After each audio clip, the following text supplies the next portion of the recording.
Right now, something is happening outside your window. The same thing that made ancient farmers weep with joy, sent Persian kings into the streets with music, and caused a civilization to drag massive stones across a continent just to mark this exact moment. Stay with me, because by the end of this, you are going to look at today very differently. Today is March 20th, the Spring Equinox, the official first day of spring in the Northern Hemisphere. Now, you probably learned in school that this is the day when day and night are roughly equal in length. And yes, that is true. But that dry little fact completely misses why this day stopped the ancient world in its tracks. To understand that, you have to think about what it felt like to be alive before electric light, before heated homes, before food delivery. For most of human history, winter was not just cold, it was dangerous. Picture a farming family in ancient Persia around 3,000 years ago. They have survived another winter on stored grain, their children are thin, their animals are restless. And then one morning, a royal astronomer climbs to the rooftop, watches the sun rise, and sends a single message to the king. What happens next is remarkable. The king opens the palace gates, walks into the streets, and joins his people in a 12-day festival called Nowruz, which means New Day in Persian. This was not a holiday for the wealthy. Everyone, from the king to the poorest farmer, celebrated together. They cleaned their homes, cooked special foods, visited family, and lit fires to welcome back the warmth. Here is the extraordinary part. Nowruz is still celebrated today, over 3,000 years later, by more than 300 million people worldwide. That is not a coincidence. That is a human need so deep that not even 30 centuries could erase it. And the Persians were not alone.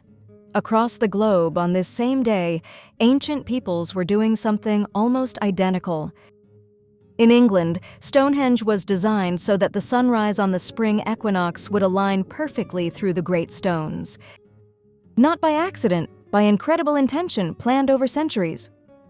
In Mexico, the Maya built the pyramid at Chichen Itza so that on each equinox, a serpent-shaped shadow descends its steps. A visual message to every farmer below: it is time to plant your corn. In Japan, the equinox is still a national holiday called Shunbun no Hai, a day to honor nature and visit ancestors' graves. Think about this. Historians have identified over 120 distinct spring equinox celebrations across human cultures on every inhabited continent with no contact between them. 120 different civilizations, all looking at the same sky, all feeling the same thing. Whatever you believe about what divides us, this one day reminds us of what we have always shared.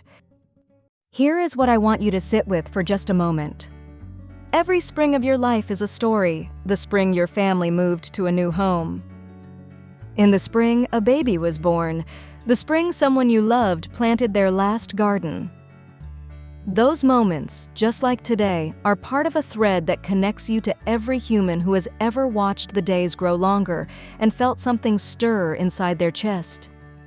Have you ever thought about writing those stories down? Not for yourself, but for the people who come after you. The grandchildren who will one day want to know what your life felt like. What made you laugh, what kept you going, what the world looked like through your eyes. Those stories are not just memories, they are legacy.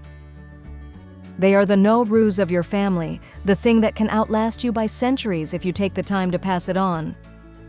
And here's the truth. Nobody else can tell your story. Nobody. It belongs only to you. If a story like this lit something up in you today, I want you in this community. History Sparks drops a new story for you every single day, because history is not something that happened to other people. It is still happening right now, and you are part of it. Hit subscribe, and I will see you tomorrow.